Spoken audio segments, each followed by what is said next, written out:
Heroine Samantha focus అంతా సినిమాల కన్నా బిజినెస్ వైపే ఎక్కువగా ఉంది. మొన్నటికి మొన్న కొత్త పర్ఫ్యూమ్ లాంచ్ చేసిన శామ్ ఇప్పుడు మరో నూతన అధ్యాయాన్ని ప్రారంభించింది. న్యూ చాప్టర్ బిగినింగ్స్ అంటూ ట్రూలిస్మా అనే క్లాతింగ్ బ్రాండ్ను లాంచ్ చేసింది. ఈ బ్రాండ్కు శామ్ సహా వ్యవస్థాపకురాలుగా ఉంది. ఈ మేరకు ఓ వీడియో షేర్ చేసింది. ఇది చూసిన అభిమానులు హీరోయిన్కు శుభాకాంక్షలు తెలియజేస్తున్నారు.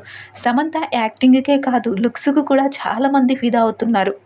ఎప్పుడూ కొత్త డిజైనరీ డ్రెస్ ట్రై చేస్తూ ఉంటుంది. ఇప్పటికే శామ్ సాకి పేరుతో బట్టల బిజినెస్ చేస్తుంది. 2020లో ఈ వ్యాపారం ప్రారంభించింది. ఇప్పుడు 5 ఏళ్ల తర్వాత ట్రూలిస్మా అనే క్లాతింగ్ బ్రాండ్లో భాగమైంది. ఇవే కాకుండా తను త్రాలాలా అనే నిర్మాణ సంస్థను స్థాపించింది. ఈ బ్యానర్లో శుభం అనే సినిమాతో మంచి బోనీ కొట్టింది. ఇదే బ్యానర్లో తను హీరోయిన్గా మా ఇంటి బంగారం మూవీ చేస్తుంది. ఈ మధ్య ఈ సినిమా సెట్స్ పైకి వెళ్ళింది.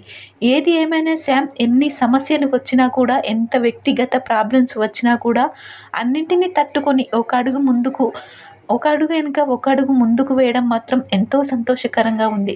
ఇలాగే శామ్ ఎన్నో బిజినెస్లు వ్యాపారాలు చేస్తూ సంతోషంగా ఉండాలి అంటూ సమంత ఫ్యాన్స్ ఎంతోమంది కోరుకుంటున్నారు. ప్రస్తుతం ఈ విషయాలు ఎంతో వైరల్ అవుతున్నాయి.